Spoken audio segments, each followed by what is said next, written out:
आयुर्वेद का बहुत ही प्रचलित एक दवाई है, उसके बारे में मैं बताने के लिए आया हूँ। ताप्यादि लौह। ताप्यादि लौह जो रहता है यह एक रसकल्प नहीं है। इसमें बहुत सारे ऐसे द्रव्य हैं जो बहुत ही अच्छा रक्त प्रसादन का कार्य करता है। ताप्यादि लौह जब हम बोलते हैं ना, तो इसमें बहुत सारी व्याधियां आ जाती है।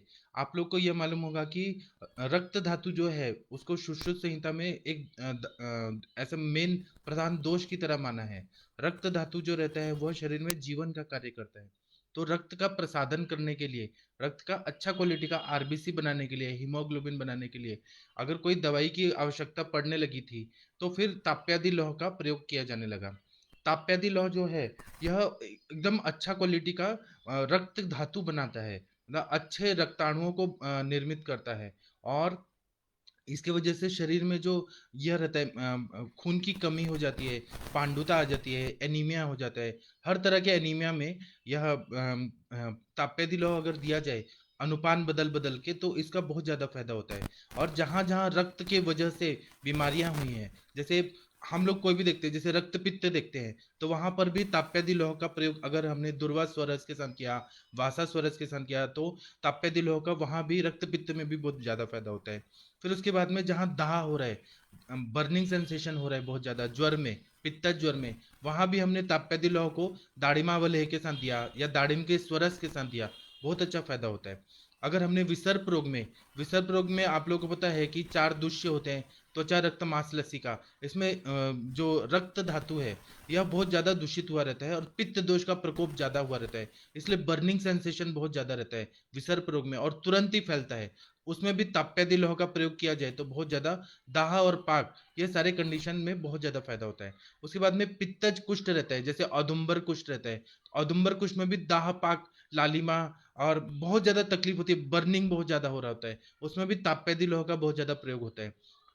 उसके बाद में यह वात रक्त की व्याधि है, उसमें भी रक्त और वायु का आवरण होता है। तो रक्त के वात रक्त जब रहता है, उत्तान वात रक्त, तो उसमें दाह पाक बहुत ज्यादा होता है, उसमें भी अगर ताप्यादि लौह का प्रयोग किया जाए तो बहुत ज्यादा फायदा होता है। उसके बाद में रक्त की वजह से कुष्ठ रोग मैंने बता दिया,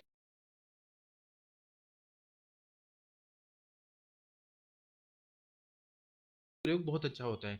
उसी तरह से और भी जितने भी पित्त के वजह से बीमारियां होती हैं, पित्त का इन्वॉल्वमेंट है बहुत ज्यादा, पित्त प्रीडोमिनेंट है जो व्याधियों में। और दूसरा यह है कि मतलब रक्त धातु की भी दृष्टि है, जैसे पित्तज उन्माद रहता है, पित्तज उन्माद में इंसान को बहुत ज्यादा क्रोध आ रहा होता है, और क्रोध आ रहा होता है तो इसका जो ताप्यादि लौह है यह वहाँ मज्जा धातु तक भी काम करता है, और इसका जो मतलब कार्य है वह उन्माद अपस्मार तक होता है।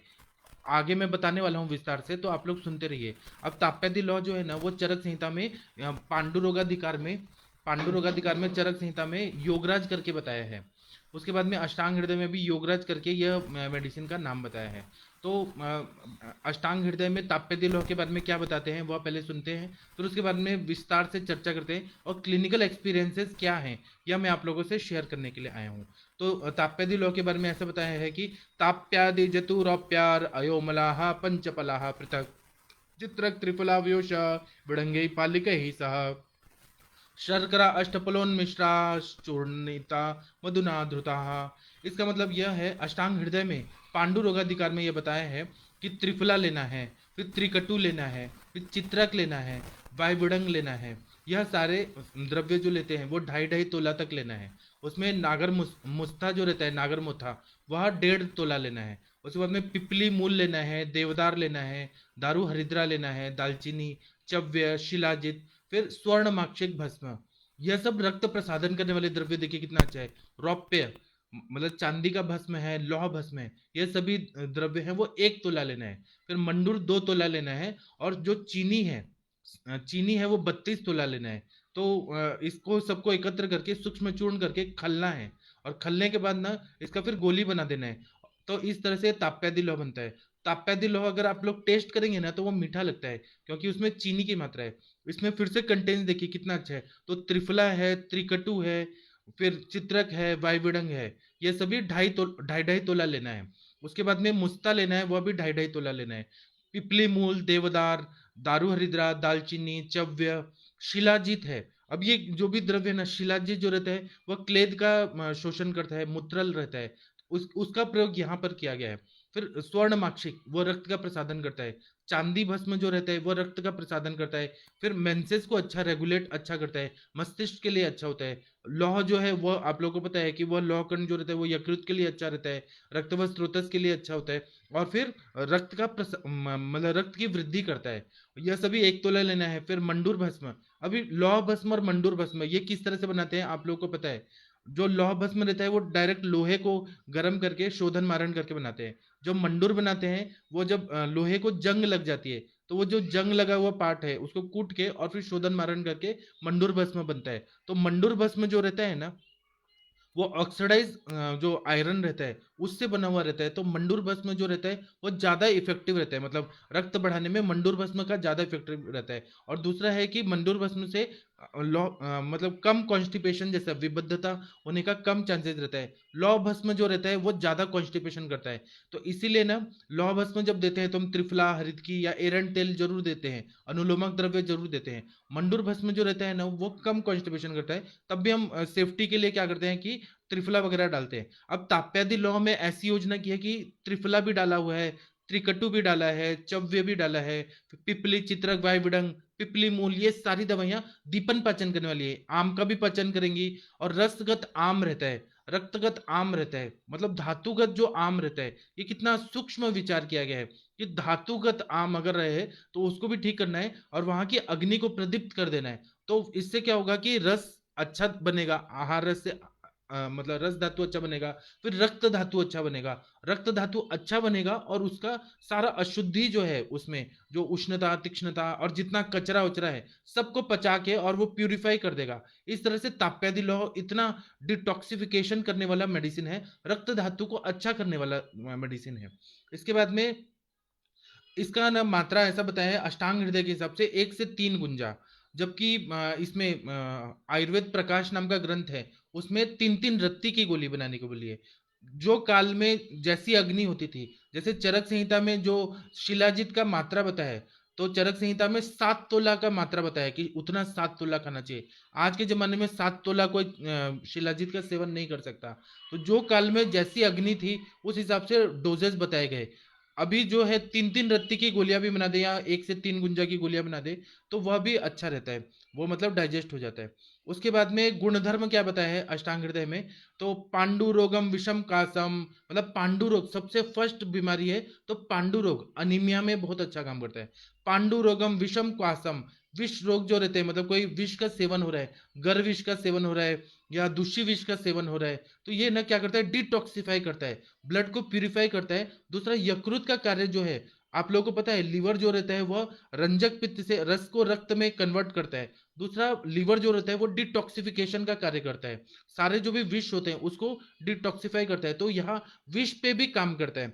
फिर कास रोग में कास रोग में काम करता है, कैसे काम करता है वो मैं आगे बताऊंगा। इसमें क्योंकि त्रिकटु है, वायुविडंग है, फिर ये है त्रिकटु, पिपली मूल है, चित्रक है, तो ये कास का नाश करता है। उसके बाद में यक्ष्मा रोग में भी बहुत अच्छा काम करता है, क्योंकि यक्ष्मा में शोष हुआ रहता है, सारे धातुओं का क्षय हुआ रहता है। तो यहाँ पर एक ऐसी दवाई चाहिए जो धात्वग्नि को प्रदीप्त करे और आम का पचन करे, जो जाठराग्नि की विकृति से आम बना है वो, और जो धातुगत आम है जो धात्वग्नि के मंद होने से हुआ है, सेलुलर लेवल तक भी इसका काम होता है। इसलिए यक्ष्मा रोग में अगर ताप्यादि लौह दिया जाए ना तो इसका बहुत अच्छा फायदा होता है। मैं आप लोगों को ना क्लिनिकल एक्सपीरियंसेस बताता हूँ। मैं अपने वैद्य गुरु जी जो हैं वैद्य समीर जमदग्नि सर के पास जाता था, तो उन्होंने ना एक एड्स की दवाई निकाली। तो हमने देखा कि एड्स के पेशेंट आ रहे हैं उनके पास और फीस भी बहुत ज़्यादा ले रहे थे सर, क्योंकि फीस लेने से वैल्यू बढ़ता है थोड़ा। तो एड्स के पेशेंट की लाइन लगती थी, HIV negative, HIV positive patient की। तो CD4 काउंट जो रहता है, WBC का एक काउंट रहता है, CD4 काउंट जिनका कम रहता था, तो सर के पास दवाई लेने से ना CD4 काउंट बढ़ गया। ऐसे सबका 500 500 तक वैल्यू जा रहा था। तो हम लोग ना सर के पीछे पड़े थे कि सर आप क्या देते हैं ऐसा मैजिकल ड्रग कि CD4 काउंट बढ़ जाता है। जो पेशेंट यक्ष्मा जैसा दिख रहा था, मतलब 2 3 महीने पहले ऐसा दिख रहा था कि एड्स से मर जाएगा वो, इम्यूनोसप्रेस मतलब इतने सारे इम्यूनिटी उसका डेफिशिएंसी हो गया था। तो आपने ऐसा क्या दिया, ऐसा क्या दिया? तो सर ना हंसते थे कि आप लोग देखिए कि मैं क्या दे रहा हूँ, आप लोग बस एनालिसिस करिए। फिर ऐसे करते करते हमने 3 महीना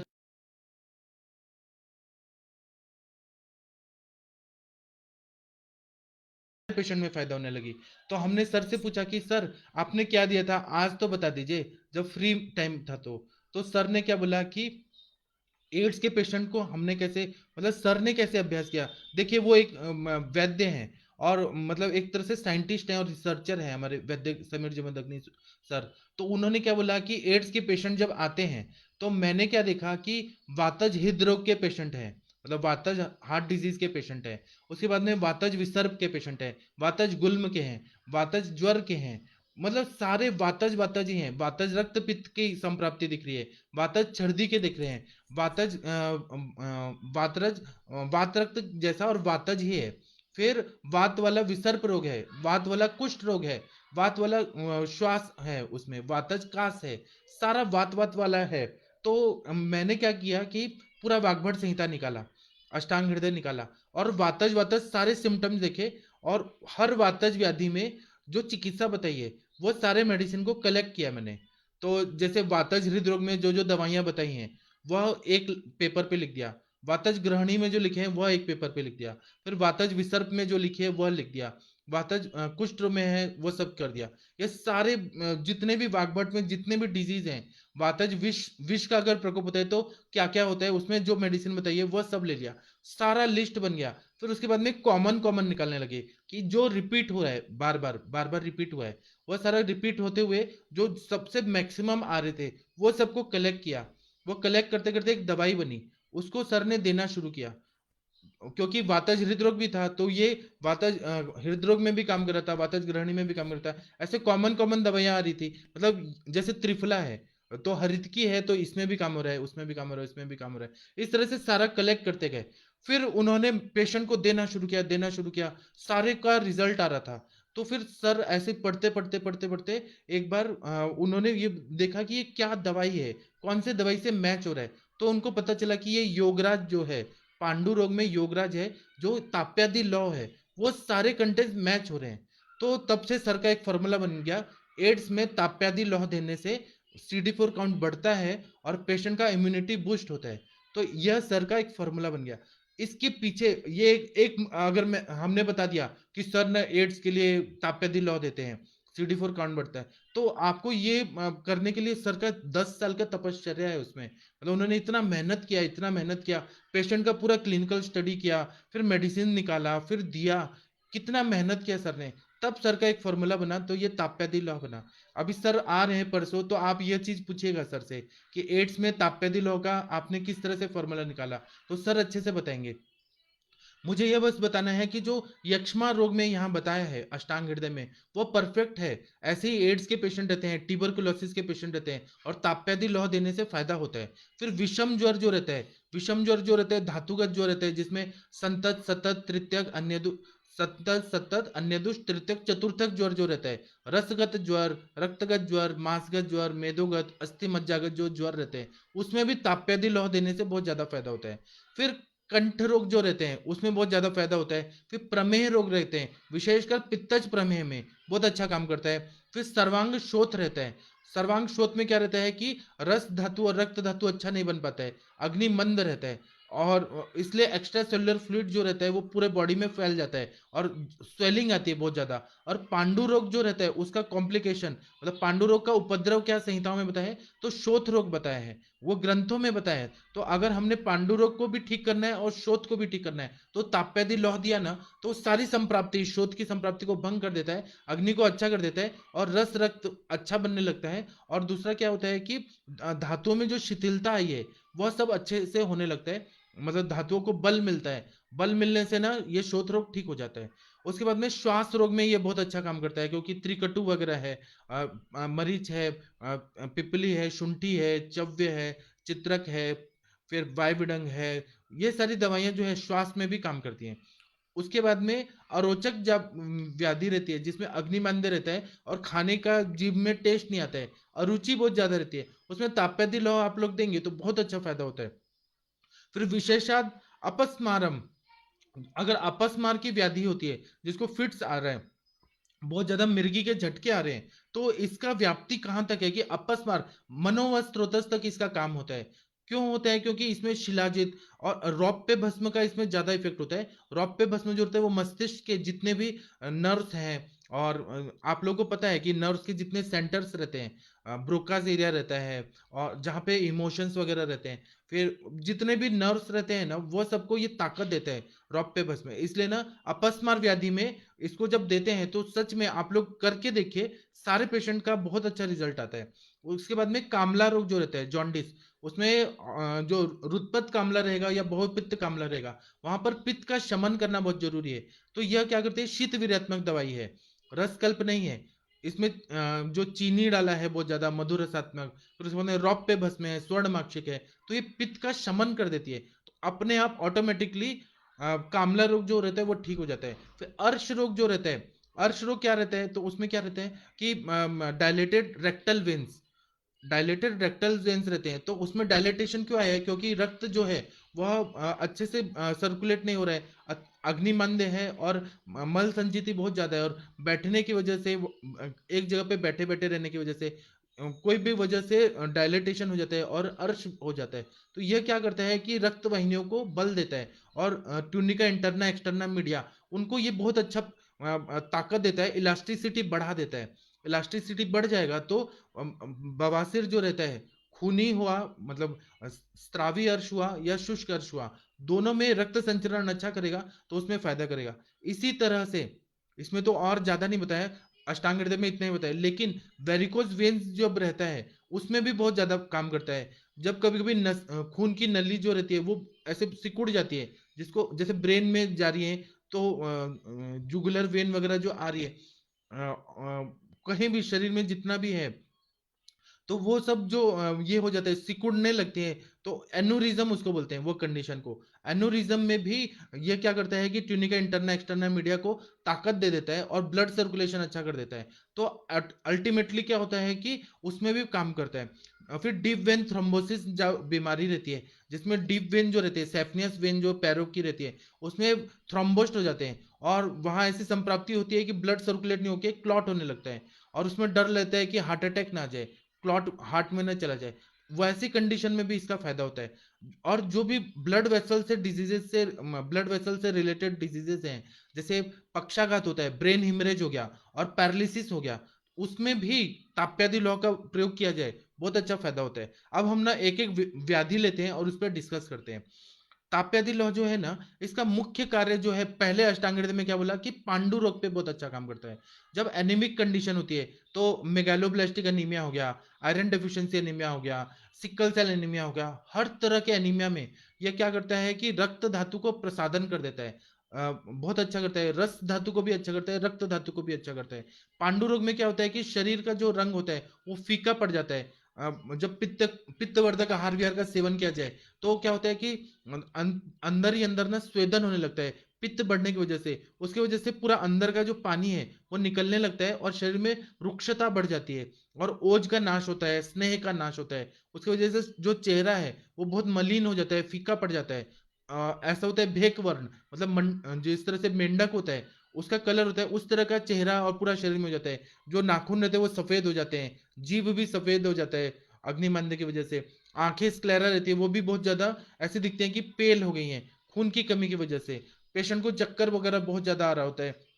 फिर आयसन श्वास, चलते चलते ना उसको सांस फूलने लगता है। फिर त्वचा रहती है वो एकदम सफेद हो जाती है खून की कमी वजह से। हाथ के तलवे रहते हैं वो भी सफेद हो जाते हैं खून की कमी की वजह से। नहीं तो अगर खून रहेगा तो हाथ के तलवे एकदम रेडिश दिखेंगे, गुलाबी दिखेंगे। नॉर्मली जब ये होता है, एनीमिक कंडीशन होती है, तो ऐसे पेशेंट आप लोगों ने अपने प्रैक्टिस में देखे होंगे। तो यह सारे कंडीशन में अगर हमें रक्त धातु को अच्छा करना है, यकृत का कार्य अच्छा करना है, क्योंकि यकृत और प्लीहा जो है वह रक्तवास स्रोतस का मूल स्थान है। तो यह क्या करता है कि रस धातु का परिणमन अच्छा करेगा, उसको रक्त में कन्वर्ट करेगा, रंजक पित्त को अच्छा करेगा। रंजक पित्त अच्छा होगा तो अल्टीमेटली भ्राजक पित्त अच्छा होगा। भ्राजक पित्त अच्छा होगा तो शरीर का कांति, यह सब अच्छे से आने लगा, कांति प्रभा और सौंदर्य यह सब आने लगता है। तो इसीलिए ना ताप्यादि लौह जो है उसका प्रयोग करना चाहिए। जब रस धातु का प्रसादन करेगा, रक्त धातु का प्रसादन करेगा, तो अल्टीमेटली हृदय को भी बल मिलेगा। हृदय को बल मिलेगा तो पंपिंग एक्शन अच्छा होगा हृदय को। फिर पंपिंग एक्शन अच्छा होगा तो पूरा शरीर में उसका पोषण दिखाई देगा। इसीलिए ना यह जो है ताप्यादि लौह जो है वो पांडु रोग में बहुत अच्छा काम करता है। पांडु रोग में मतलब पित्त वर्धक आहार विहार से हुआ है, तो वहां पर उष्णता और तीक्ष्णता को कम करना है, और जो धातुओं में शिथिलता आ गई है उसको ये ठीक करना है, रक्त धातु अग्नि को अच्छा करना है। इसीलिए ना ताप्यादि लौह को अनुपान है वो दाढ़ीमा वाले या कटुकादि घृत, मतलब ऐसे चरक संहिता में बताया दाढ़ीमादि घृत का सेवन, घृत पान बहुत कराना चाहिए पांडु रोग में। मतलब विरेचन करा के, विरेचन के पहले स्नेह पान करा के फिर विरेचन कराना है। विरेचन होने के बाद सारा पित्त निकल जाएगा, दुष्टि निकल जाएगी, स्त्रोतोरोध दूर हो जाएगा। उसके बाद में आम सब पच जाएगा, तब न ताप्यादि लौह दिया जाए, तब फायदा होता है। अगर पेशेंट दुर्बल है तो कोई बात नहीं, हम ताप्यादि लौह पहले देंगे, उसका बल बढ़ाएंगे, अग्नि मांदे वगैरह सब ठीक करेंगे। जब उसका बल बढ़ जाएगा और उसके बाद में हम लोग जब शुद्धि करने की जरूरत है तब विरेचन कराते हैं। तो यह क्या करता है, धातुओं की शिथिलता जो रहती है उसको ये मजबूत कर देता है। इसलिए ताप्यादि लौह का प्रयोग पांडु रोग में, हर तरह का पांडु रोग है उसमें करना चाहिए। अमृत भक्षण जन्य पांडु जो रहता है, छोटे बच्चे मिट्टी बहुत ज्यादा खाते हैं, कैल्शियम की कमी रहती है, तो उसमें क्या होता है कि हमें तीक्ष्ण विरेचन देना है। और तीक्ष्ण विरेचन देने के बाद बच्चों में जो कैल्शियम की कमी है या फिर खून की कमी है, बच्चों को ना मिट्टी खाने की इच्छा बहुत ज्यादा हो रही है, वह सब ना हो उसके लिए अगर हमने ताप्यादि लौह दिया, क्योंकि ताप्यादि लौह में जितने द्रव्य हैं वो पार्थिव द्रव्य हैं। अगर ताप्यादि लौह दिया ना तो पार्थिव मिट्टी खाने की इच्छा ही नहीं होती है। अपने आप वो पार्थिवता जो रहती है, मतलब मिट्टी खाने का क्यों है, क्योंकि पार्थिवता कम हो रही है। जो चीज कम है वह इच्छा होती है बहुत ज्यादा, तो इसलिए पार्थिवता को ये भर देता है। जितने भी जैसे खनिज डाले इसमें, शिलाजित डाला है, माक्षिक भस्म, रौप्य भस्म, लौह भस्म, ये पार्थिव द्रव्य हैं, वो सब बढ़ जाते हैं तो अपने आप फायदा होता है। उसके बाद में बहुत दिन से पुराना रहा जो फीवर होता है, मतलब ठंडी बज के बुखार आ रहा है, उसकी वजह से पांडु रोग हो गया है, फीवर की वजह से पांडु रोग हो गया है, क्योंकि ज्वर व्याधि है वह कैसे है? रस धातु में ही विकृति की वजह से रस धातुगत ही रहता है, आम बढ़ जाता है, अग्निमंद होता है और संताप बढ़ जाता है, रस व स्त्रोतस का ही व्याधि है, उसकी वजह से पांडु रोग, पांडुता आ जाती है शरीर में, तो उसमें ना इसका प्रयोग किया जाता है। आर्य वैद्य जो पहले की प्राचीन सभ्यता थी, आर्य वैद्य, आर्य लोग जो थे, उसमें क्या होता था कि लौह भस्मों का ही प्रयोग किया जाता था। तो उसमें मंडूर भस्म, फिर पुनर्नवादि मंडूर, फिर नवायस लौह, त्रिफला लौह, ये सब का प्रयोग किया जाता था। उसी कैटेगरी में नवायस लौह भी आता है, और नवायस लौह से ये ज्यादा बेटर है क्योंकि ये सौम्य है। नवायस लौह जो रहता है वो रुक्षता ज्यादा करता है। नवायस लौह और पुनर्नमा मंडूर है वो शोथग्न है, ठीक है, लेकिन ये सौम्य दवाई होता है, पित्त का शमन करता है, इसलिए इसको ज्यादा प्रेफरेंस दिया जाता है और इसका यूज भी अच्छा होता है। आप लोग रेट देखेंगे इसका, तो ताप्यादि लौह का तो ये थोड़ा महंगा भी होता है, क्योंकि इसमें चांदी का भस्म है, स्वर्ण माक्षिक भस्म है। इसका जितना क्वालिटी अच्छा रहेगा उतना ना आप लोग ना पेशेंट को ना 2-3 महीने भी देंगे ना तो बहुत ज्यादा फायदा होता है। अभी बहुत सारी लड़कियां ऐसी आती हैं जिनको ना खून की कमी रहती है, एनीमिक रहती हैं, और उनको मेंसेस में बहुत ज्यादा प्रॉब्लम हो रहा होता है, डिसमेनोरिया हो रहा होता है। मतलब वो जब मेंसेस आने वाला होता है तो पेट पकड़ के बैठ जाती हैं और रोती रहती हैं, और वो मतलब कष्टार्थव रहता है, बहुत ज्यादा पेनफुल रहता है, और बहुत ज्यादा उनका तकलीफ होता है, मूड स्विंग भी बहुत होता है, चिड़चिड़ापन होता है, और वो कॉम्बी फ्लेम या पेन किलर खा के रहती हैं। ऐसे कंडीशन में आप ना कंटिन्यू ताप्यादि लौह दीजिए, इसका कोई साइड इफेक्ट नहीं है। या कंटिन्यू अगर ताप्यादि लौह आपने दे दिया और दाढ़ीमा वलय दिया, घृत का पान कराया उनको, या फिर सबसे अच्छा है कि शीघ्रताभ्यासम रसायन करम परम, मतलब दूध और घी के साथ में उसका अनुपान, दूध और घी के साथ में ताप्यादि लौह कंटिन्यू दिया, तो उससे ना खून की कमी ही नहीं होगी, खून हमेशा अच्छा रहेगा, हीमोग्लोबिन अच्छा रहेगा, तो पेनफुल मेंसेस आएगा ही नहीं, क्योंकि ये रस और रक्त का प्रसादन अच्छा कर रहा है। रस रक्त का प्रसादन करने से आर्तव अच्छा रहेगा, तो आर्तव वाहिनियां भी अच्छी रहेंगी, मेंसेस बहुत खुल के आने लगता है। इसलिए ना आप लोग, अब क्या है ना कि लोग क्या करते हैं, रजब प्रवर्तनी वटी देते हैं, मेंसेस नहीं आ रहा है, एमेनोरिया है, रजब प्रवर्तनी वटी, ये कोई इलाज है क्या? हर बीमारी में, हर मतलब अमेनोरिया डिसमेनोरिया में रजब प्रवर्तनी वटी नहीं देना है। रजत प्रवर्तनी वटी में क्षार बहुत ज्यादा रहता है, वह अगर दिया जाए ना तो बॉडी में हीट बढ़ता है और साइड इफेक्ट होने के चांसेस होते हैं। यह देखना चाहिए कि रस और रक्त की कमी है कि नहीं। रस और रक्त की कमी है तो हमें रस प्रसादन, रक्त प्रसादन करने वाली दवाई देनी है। इसलिए ना इसका ताप्यादी लौह का प्रयोग किया होता है। फिर तरुण स्त्रियों के बारे में और हो रहा है कि अगर ऐसा बताया गया है, मैं जो भी बता रहा हूँ ना, मेरे सर का ये फॉर्मूला का नोटबुक है, इसमें पीडीएफ में है, यह मैं आप लोगों को देने वाला हूँ। आप लोग थोड़ा दिन रुकिए, मैं सब कुछ देने वाला हूँ। तो उसमें ऐसा बताया गया है कि क्या होता है कि खून की कमी हो जाती है तरुण स्त्रियों को। बालिकाएं जो रहती हैं उनके मेंसेस शुरू हो गए हैं तो उनको ना मेंसेस के टाइम बहुत ज़्यादा ब्लीडिंग होने लगता है, या इरेगुलर ब्लीडिंग होता है, या ज़्यादा दिन होता है या कम होता है। जो भी इसमें प्रॉब्लम हो रही है, तो खून की कमी रहती है। एक तो खाने पीने में भी वो खाती नहीं है, उनको भूख ही नहीं लगती है, खाती है तो कम खाती है, तो उनको खून की कमी रहती है। जो छोटी बच्चियां रहती हैं तो उनको क्या होता है कि त्वचा जो रहता है वो हरा रंग का हो जाता है, त्वचा का सौंदर्य कम हो जाता है खून की कमी वजह से, या पीलापन बहुत ज्यादा आ जाता है। तो इसकी वजह से ना कोई भी काम करने में इच्छा नहीं रहती है और उत्साह नहीं रहता है, और एक जगह बैठने जैसा उनको फील होता है कि हम बैठे रहें, कोई काम ना करें। उसके बाद में छाती में धड़ धड़ बहुत ज्यादा होती है, घबराहट बहुत ज्यादा होती है, क्योंकि हृदय में रक्त अच्छा नहीं मिल रहा है, तो ये प्रॉब्लम हो जाता है। फिर उसके बाद में हृदय की अशक्तपना बढ़ती है, मतलब हृदय जो रहता है वीक होता है। फिर हृदय स्पंद बढ़ता है, पाल्पिटेशन बहुत ज्यादा बढ़ जाते हैं खून की वजह से। और जो रक्त का ऑरिकल से वेंट्रिकल, फिर वेंट्रिकल से जो ब्लड सर्कुलेशन होना चाहिए वो अच्छे से नहीं हो पाता है।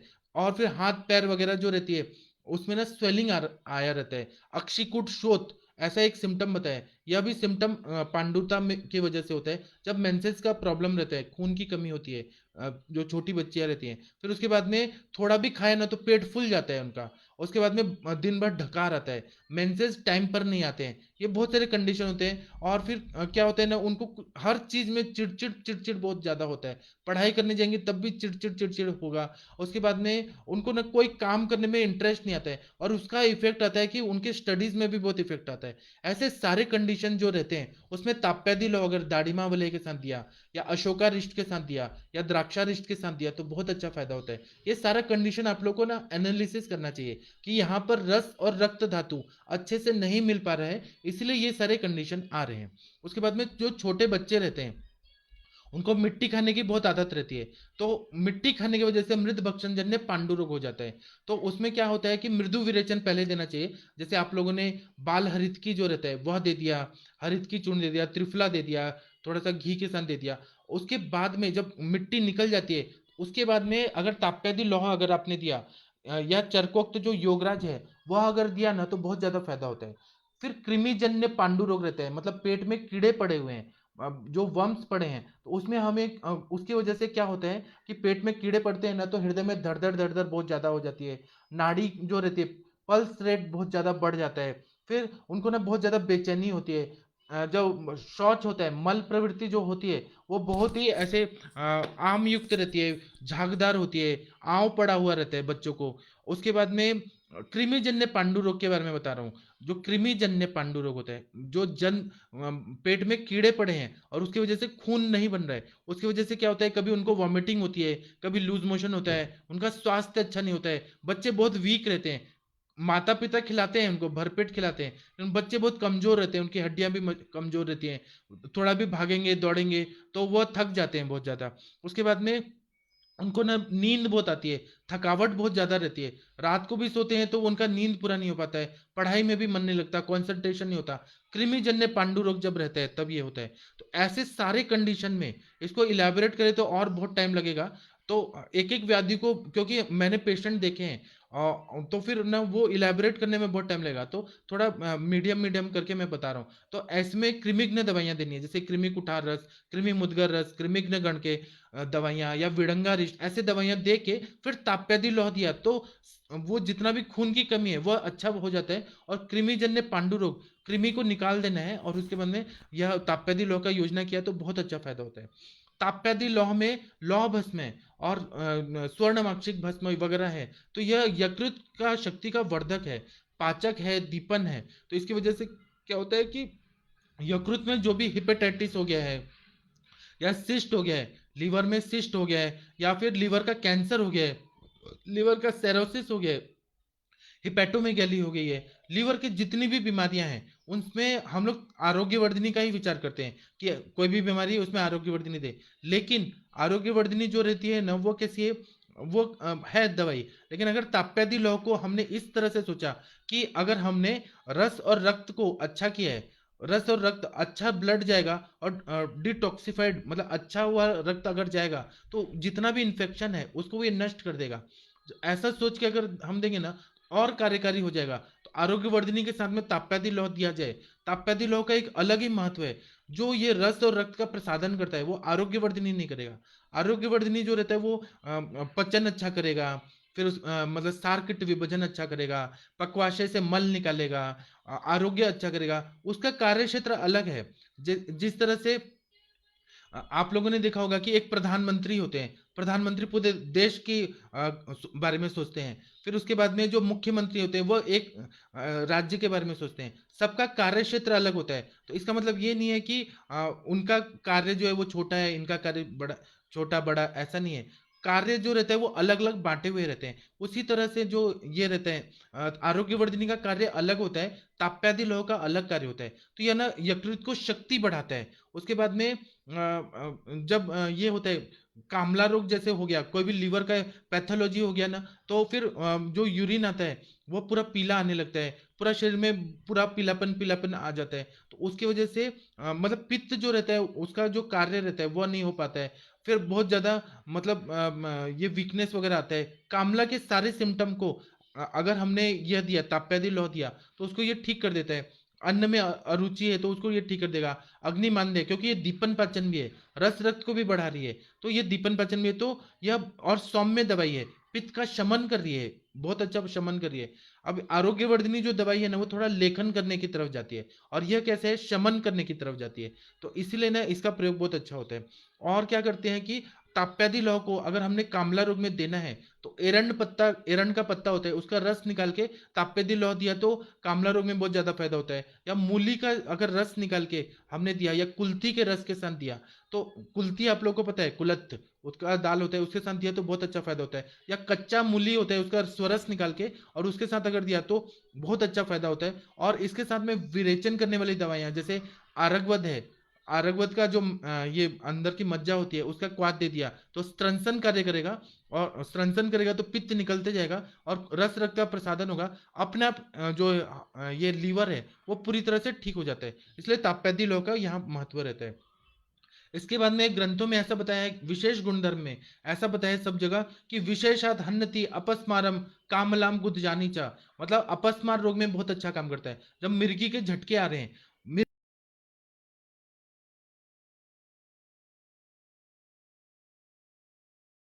यहाँ से यहाँ जाना है तो शॉर्ट सर्किट होता है ब्रेन में, इस तरह से। इसीलिए अपस्मार रहता है क्योंकि संज्ञावत स्रोतस रहता है, मनोवत स्रोतस में अवरोध उत्पन्न हो जाता है। तो उसमें ताप्यादी लौ जो है वह पूरी तरह से फायदा होता है। क्योंकि अपस्मार में क्या होता है, स्मृति का नाश होता है, स्मृति भ्रंश होती है। जब भी मिर्गी के झटका से बाहर आता है तो अपना सब चीज वो भूल चुका होता है, उसको कुछ याद नहीं हो रहा है, मुंह टेढ़ा हुआ रहता है, जीभ कट जाती है उसकी, मुंह से झाग आती है, आंखों के आगे अंधेरा छाता है। फिर उसका ना विभत्स चेष्टा रहती है, मतलब कुछ डरावना उसका एक्शन रहता है। तो इंसान मिर्गी के झटके आने के टाइम पे ना सामने वाले लोग डर जाते हैं। उसके बाद में हाथ पैर टेढ़े हो जाते हैं, बहुत ज्यादा झटके आने लगते हैं, ऐसे मिर्गी के कंडीशन रहते हैं।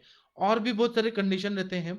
तो ये सब में क्या होता है कि जब मनों का व्याघात हुआ है, मतलब मन पे कोई अटैक हुआ है, जैसे मन जो है वो कमजोर हुआ है, कोई आघात हुआ है, मन वह चीज हर्ष को बर्दाश्त नहीं कर पा रहे, दुख को बर्दाश्त नहीं कर पा रहे, काम क्रोध शोक ये सबको बर्दाश्त नहीं कर रहे, ऐसे सारे कंडीशन के वजह से अपस्मार आ गया है, या मलिन आहार के वजह से बॉडी में टॉक्सिन जमा हो गया है और उसकी वजह से अपस्मार हो रहा है। तो ये सारे में अगर ताप्यादी लौह को हमने ब्राह्मी घृत के साथ दिया, या महाकल्याण घृत के साथ दिया, या पंचगव्य घृत या महापैशाचिक घृत के साथ दिया, या जीवनीय घृत के साथ दिया तो बहुत अच्छा फायदा करता है। उसके बाद में जो छोटे बच्चे रहते हैं उनको बाल ग्रह रहता है। आप लोगों ने पढ़ा होगा कि स्त्री ग्रह रहते हैं और पुरुष ग्रह रहते हैं जो बालकों को अटैक करते हैं। कुछ निगेटिव एनर्जीज रहती है जो रेवती हो गया, पुतना हो गया, स्कंदा पस्मार, स्कंद ग्रह, विशाखा, ऐसे बहुत सारे रहते हैं। तो ऐसे सारे कंडीशन में अगर हमने उसकी वजह से बच्चे जो रहते हैं ना बहुत ज़्यादा चिड़चिड़े हो जाते हैं, वो कभी भी रोते रहते हैं, कुछ तो अलग ही चेष्टाएँ करने लगते हैं, उनका मल प्रवृत्ति कुछ अलग होता है। सारा बाल अगर हमें डिस्क्रिप्टिव बताया हुआ है, वो सारे कंडीशन में क्योंकि ये मन पे भी काम करने वाली दवाई है ताप्यादी लौ, रस रक्त का प्रसादन कर रही है, यकृत को अच्छा कर रही है, डिटॉक्सिफिकेशन कर रही है और माइंड को भी अच्छा कर रही है। तो जहां पर भी उन्माद और अपस्मार जैसी कंडीशन है जिसमें मन और संज्ञा व स्रोतस को अच्छा करना है, वहां पे शुद्धि करना है, तो वहां पर ताप्यादी लोह का देने से बहुत ज्यादा फायदा होता है।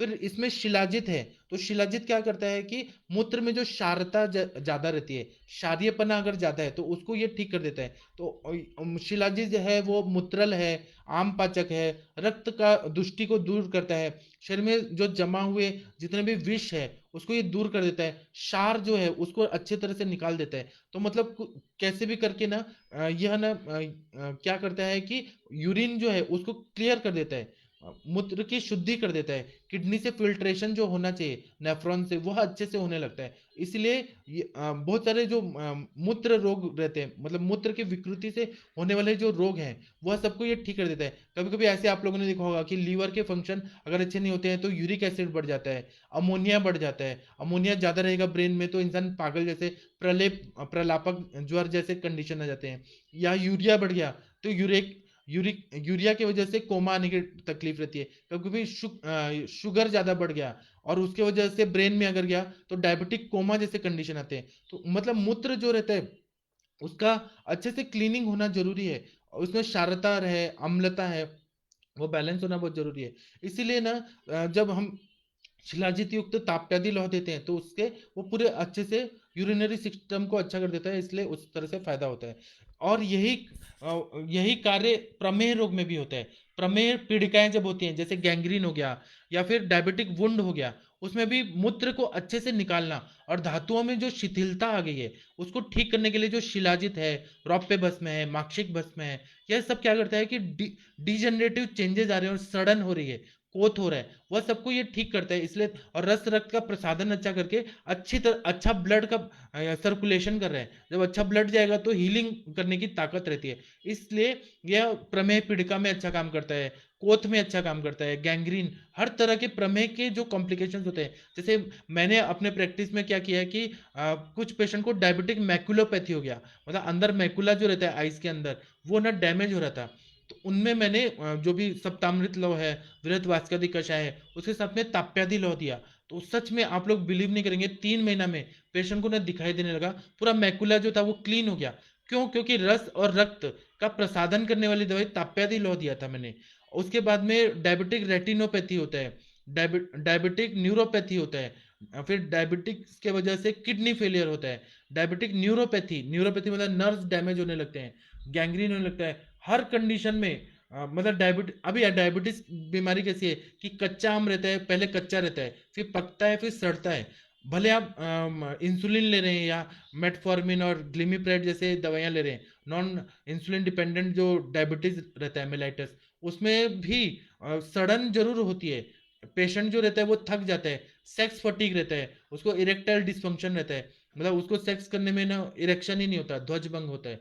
ऐसे में भी ताप्यादी लौ जब देते हैं ना तो रस और रक्त का प्रसादन अच्छे से होता है, ब्लड सर्कुलेशन होता है, तो पेशेंट ना एकदम अंदर से युवा बन जाता है, एकदम उसमें ताकत हो जाती है। तो इसलिए ताप्यादी लौ को ना रसायन की मात्रा में अगर दिया जाए, मैंने जैसे शुरुआत में कहा कि हमारे सर जो हैं वह एड्स जैसी बीमारियों में, बड़े बड़े बीमारियों में देते हैं, CD4 काउंट हमेशा मेंटेन रहता है, 500 लेवल तक वो रहता है, और पेशेंट को एड्स का कभी कॉम्प्लिकेशन नहीं होता, उसका आयुष्य बढ़ जाता है, लाइफ स्पैन बढ़ जाता है। इसलिए ताप्यादी लौ का प्रयोग बहुत अच्छा होता है।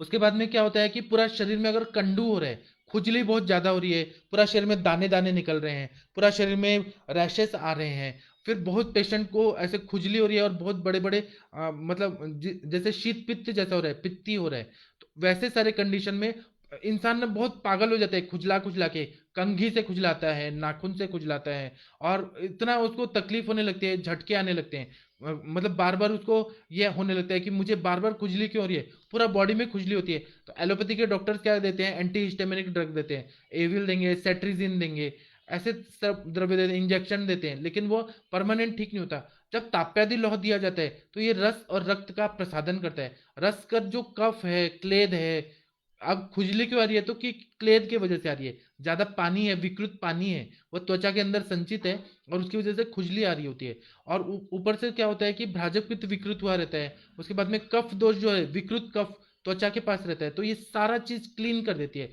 जब वह स्किन को पूरा अंदर से क्लीन कर देगी, रस और रक्त का प्रसादन करेगी, अपने आप अल्टीमेटली क्या होगा, स्किन अच्छा हो जाएगा। तो इस तरह से कुष्ठ को भी अच्छा करती है, इसलिए उसका प्रयोग होता है। फिर पेशेंट को ना बहुत ज्यादा अम्ल पित्त रहता है, हाइपर एसिडिटी रहती है, तो नॉर्मली हम लोग क्या करते हैं कि हम लोग ये देते हैं, सुच शेखर रस देते हैं, फिर अम्ल पित्तांतक लौ देते हैं, फिर उसके बाद में प्रवाल पंचामृत, शंख भस्म देते हैं। लेकिन अगर आपने ताप्यादि लौ दिया, तो ताप्यादि लौ में जो त्रिकटु है, दीपन पाचन दवाएं हैं, वो ना क्या करते हैं, आम का पचन करते हैं। ऊपर से जो चीनी डाला हुआ है, स्वर्ण माक्षिक डाला हुआ है, रौप्य भस्म डाला है, यह क्या करता है, पित्त का शमन करता है, उष्णत्व तीक्ष्णत्व उसको कम करता है।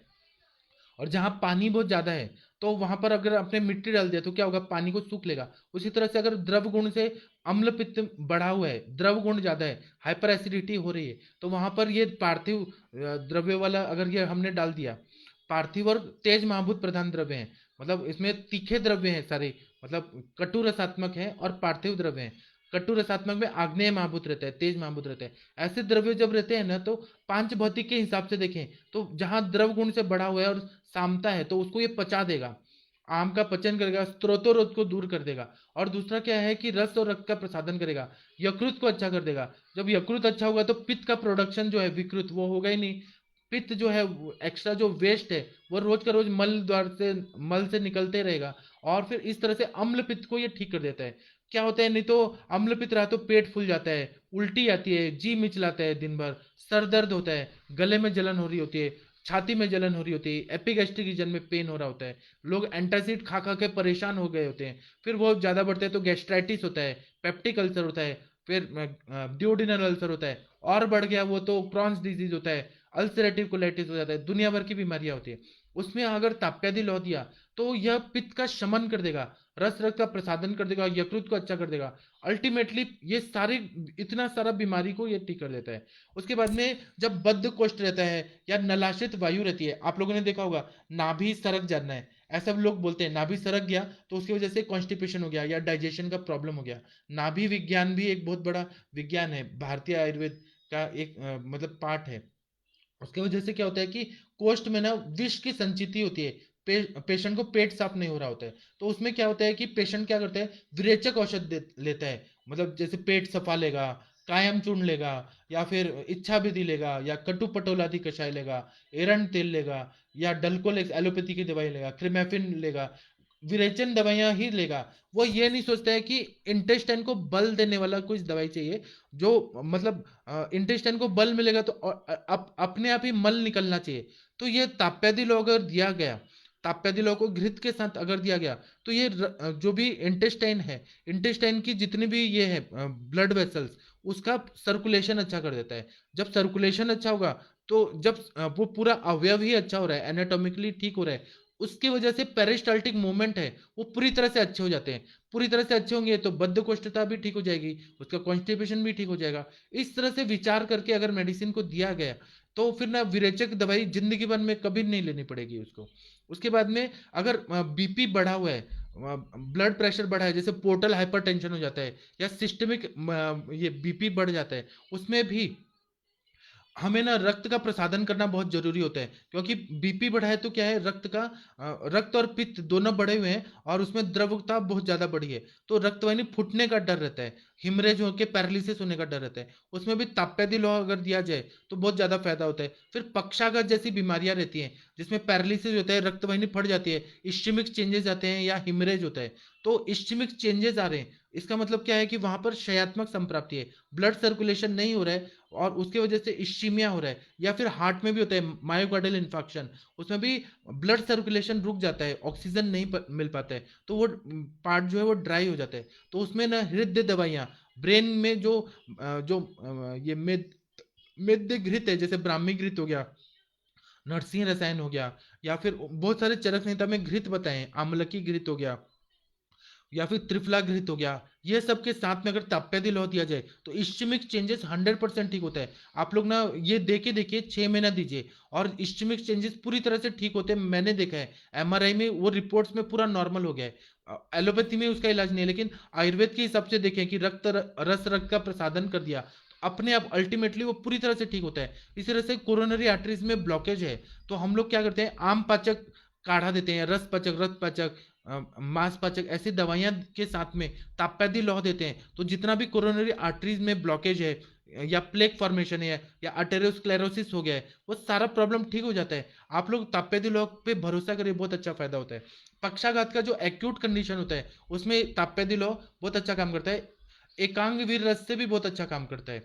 और लेकिन क्रॉनिक अवस्था हो गया तो उसमें ना तुरंत काम नहीं करेगा, उसमें हमें एकांगी रस देना पड़ेगा और बाद में रस और रक्त का प्रसादन करने के लिए फिर हमें ताप्यादी लौह देना पड़ता है। उसके बाद में दुष्ट रक्तजन्य, अगर कोई इन्फेक्शन की वजह से ज्वर आ रहा है, सुतिका ज्वर हो रहा है, मक्कल शूल हो रहा है और झटके आ रहे हैं, योशा अपस्मार जैसी बीमारियां हो रही हैं, गर्भिणी को भी अपस्मार हो रहा है, तंद्रा हो रही है, मूर्छा हो रही है, उसमें ताप्यादी लौह अगर दिया जाए बहुत अच्छा फायदा होता है। मूर्छा अगर आ रही है क्योंकि ब्लड सर्कुलेशन ब्रेन तक नहीं हो रहा है, तो क्योंकि कुछ ना कुछ दुष्टि है इसलिए चक्कर आ रहा है, मूर्छा हो रही है, तंद्रा हो रही है, कोमा है, ऐसा कंडीशन आ रही है बार बार, संन्यास जैसी कंडीशन बार बार आ रही है, तो पेशेंट जब कॉन्शियस हो जाता है तब ताप्यादी लौह को मेद्य दवाइयों के साथ देने से फायदा होता है। उसके बाद में बवासीर में भी बहुत फायदा करता है क्योंकि इसमें त्रिफला है, तो ये पेट की शुद्धि अच्छे से करेगा। तो रेक्टल वेन्स जो डायलेटेड है उसको ये ठीक कर देगा, रक्त का प्रसादन करता है, तो बवासीर में उस तरह से फायदा करता है। उसके बाद में धनुर्वात होता है। धनुर्वात में क्या होता है कि मतलब टिटेनस होता है, कोई ना कोई बैक्टीरिया जाता है, टिटेनस का जो बैक्टीरिया जाता है, जैसे जंग लगा हुआ कोई लोहा है वो चुभ गया और उसके थ्रू अगर बॉडी में गया तो टिटेनस हो जाता है, तो अंतरायम बहिरायम ऐसे कंडीशन आ जाती है और झटके आने लगते हैं, और टिटेनस के सारे ही, इसलिए टीटी का इंजेक्शन लिया जाता है। लेकिन अगर ताप्यादी और इसलिए आयुर्वेद में कालकुट रस एक बताया है, कालकुट रस तो तुरंत काम करता है, उसके साथ में अगर हमने ताप्यादी लौह दिया तो ये पूरा ना विष को नष्ट कर देता है, और फिर ना ताप्यादी लौह का धनुर्वात में बहुत अच्छा फायदा होता है। फिर उसके बाद में विष का सेवन कर लिया या फिर कुछ गर विष गया है, दूषी विष गया है या कोई पेस्टिसाइड वगैरह गया है, तो वो हम लोग स्टमक को वॉश करते हैं आघत दवाइयों को देने के बाद, जो भी दुष्टि हो गई है तो उसको ठीक करने के लिए अगर ताप्यादी लौह का प्रयोग किया जाए तो बहुत ज्यादा फायदा होता है। कभी कभी हृदय की अशक्तता की वजह से पाल्पिटेशन होने लगते हैं, मरमर होने लगता है, ब्रेडिकार्डिया, टैकीकार्डिया और एरिथमिया हो गया, बहुत सारे ऐसे कंडीशन होते हैं हृदय की विकृति की वजह से, हृदय का कार्य अच्छा नहीं हो रहा है, तो वहां पर हृदयगत, क्योंकि ये सिरा मर्म है, महामर्म है, तो सिराओं में भी ब्लड सर्कुलेशन अच्छा होना चाहिए। अगर ब्लड सर्कुलेशन कैसे होगा कि अगर रक्त अच्छा मिलेगा, अच्छा अगर खाद पानी मिलेगा तो हृदय भी अच्छा काम करेगा, हृदय थकेगा नहीं, क्योंकि उसको जन्म से लेकर मृत्यु तक पंप करना है, तो उसका भी पोषण अच्छा होना चाहिए, इसलिए ताप्यादी लौह का प्रयोग करते हैं तो हृदय का भी एनाटॉमिकली फिजियोलॉजिकली सारा कार्य अच्छा होने लगता है, इसलिए बहुत ज्यादा फायदा होता है। फिर शत क्षय की अवस्था में भी अगर शत और क्षय मतलब इंजरी हो गया, इंटरनल इंजरी हो के अंदर ही अंदर जख्म हो गया है, उसमें भी ताप्यादी लौह को दिया जाए, लाक्षादी गूगल वगैरह दे के, या जो शत क्षय की चिकित्सा बताइए उसे साथ ताप्यादी लौह दिया जाए तो फायदा होता है। क्षय की अवस्था में भी बहुत फायदा होता है, क्षयज काश में, शतज काश में भी बहुत ज्यादा फायदा होता है। उसके बाद में आमाशय, पक्वाशय, ऊर्ध्वग्रहणी, मध्यम ग्रहणी, ये सारे कंडीशन में अगर समान वायु का कार्य अच्छा नहीं हो रहा है, पचन क्रिया नहीं हो रही है, तो ब्लड सर्कुलेशन अच्छा नहीं हो रहा है, तो उसकी वजह से अन्न विद्वेष होता है, जी मिचलाता है, पेट हैवी हैवी लगने लगता है, और मुंह से पानी बहुत ज्यादा आने लगता है, तो थोड़ा भी खाए तो पेट फूल जाता है। ऐसे कंडीशन में आमाशय में ब्लड सर्कुलेशन अच्छा होना चाहिए, ब्लड सर्कुलेशन अच्छा होगा, पित्त का स्त्राव अच्छा होगा, अपने आप अग्नि प्रदीप्त हो जाएगी। तो जब ब्लड ही हम अच्छा दे रहे हैं, जब जैसे सैनिक होते हैं, कोई भी आर्मी का जो जैसे बॉर्डर पे हमारे सैनिक है, अगर हमने रसद अच्छा से दिया, मतलब बंदूकें अच्छी दी, हमने उनको टैंक अच्छा दिया और बहुत शक्तिशाली शक्तिशाली मिसाइल्स दिया, तो उसकी वजह से हमारा सैन्य शक्ति बढ़ता है। उसी तरह से जो पचन क्रिया है या कोई भी बीमारी है उसमें हमने रस और रक्त धातु अच्छा दे दिया, अपने आप उसका फायदा ये होगा कि कोई भी बीमारी जल्दी ठीक हो जाएगी। तो ताप्यादी लौह वही काम करता है, रस और रक्त अच्छा देता है, अच्छा प्रसादन करके देता है, उसका उसके वजह से बीमारी जल्दी ठीक हो जाती है, रिकवर हो जाता है। उसी तरह से काल में, नील में, हरिद्र में, मंजिष्ठ में उसमें पित्त बढ़ा हुआ रहता है और उसकी वजह से काला, नीला, मंजिष्ठा जैसा ऐसा यूरिन आने लगता है, आविल मूत्रता, बहुमूत्रता, उसमें भी ताप्यादी लौह देते हैं तो बहुत ज्यादा फायदा होता है, सारी संप्राप्ति को भंग कर देता है। फिर रक्त के कमी की वजह से पूरा शरीर में सूजन आ जाती है, प्लीहा वृद्धि होती है, यकृत वृद्धि होती है, पेट फूला फूला रहता है, फिर लीवर में किडनीज में सूजन आई रहती है, हाइड्रोनेफ्रोसिस हो जाता है और उससे क्षय होती है, पूरा बॉडी सूजा हुआ रहता है। ये सारा संप्राप्ति जो है वो पूरी तरह से भंग कर देती है, अच्छा ब्लड सर्कुलेशन करती है तो पेशेंट ठीक हो जाते हैं। तो ताप्यादी लौह जो है वो रक्त प्रसादक है, सबसे मेन। रक्त में जो आरबीसीज है, जो रक्ताणु है, उसको ये बढ़ाने वाला है। मूत्रल है, मतलब अच्छे से यूरिन को ठीक कर देता है, किडनीज में ब्लड सर्कुलेशन अच्छा करके मूत्रल कार्य करता है, शरीर को बल देता है, रसायन के रूप में कंटिन्यू इसका यूज कर सकते हैं, आक्षेप को दूर कर देता है, पाचक है, दीपक है। और इसमें ताप्यादि जो है वह भी पाचक और दीपक है, आक्षेप को दूर करता है, पांडुता को नष्ट करता है, रक्त कण को बढ़ाता है। उसके बाद में शिलाजीत है, वो रसायन है। उसके बाद में धातु परिपोषण की क्रिया को यह अच्छा करने वाला है। मंडूर भस्म है, वो रक्त वृद्धि करता है, रक्त स्तंभक है, आरबीसी को अच्छा करता है। लौह भस्म भी रक्त को वृद्धि करता है, यकृत को बल देता है, शरीर को लोहे की तरह मजबूत कर देता है। फिर त्रिफला है, रसायन है, मृदु सारक है, पचनेंद्रिय की शक्ति अच्छा कर देता है। फिर जो त्रिकटु है वो अग्निदीपक है, पाचक है। वाइविडिंग है, वो कृमिघ्न है, पाचक है। इस तरह से यह मैं अभी कंप्लीट करता हूं क्योंकि 9 बजे का क्लिनिकल इंटरेक्टिव सेशन है। ताप्यादी लॉ पे और डिटेल में मैं कभी और बताऊंगा क्लिनिकल एक्सपीरियंसेस। अभी मुझे माफ कर दीजिए क्योंकि मुझे थोड़ा ब्रेक चाहिए। अभी क्लिनिकल इंटरेक्टिव सेशन हम लोग करने वाले हैं तो उसमें हम लोग मिलते हैं। आप लोग का थैंक यू। और मैं कोई क्वेश्चन अगर है तो देख लेता हूँ। कोई क्वेश्चन है तो सभी को नमस्कार। नमस्कार सभी को। गंध तैलम आवर्ती कैप्सूल, कोई ताप्यादी लॉ से रिलेटेड कोई क्वेश्चन है तो मैं देखता हूँ। ऐसा कुछ नहीं है। न्यूट्रिशनल एनीमिया, थैलेसीमिया, इन सब पे मैं बताऊंगा क्लिनिकल उसमें। मैं आप लोग को ना अभी क्लिनिकल जो इंटरेक्टिव सेशन हो रहा है 9 बजे, थोड़ी देर में हम लोग मिलते हैं, वहां मिलते हैं तो हम लोग डिस्कस करेंगे। तो मैं लेक्चर बंद करता हूँ। प्रणाम। आप लोग सब लोग आइए 9 बजे, फिर हम लोग मिलते हैं। प्रणाम।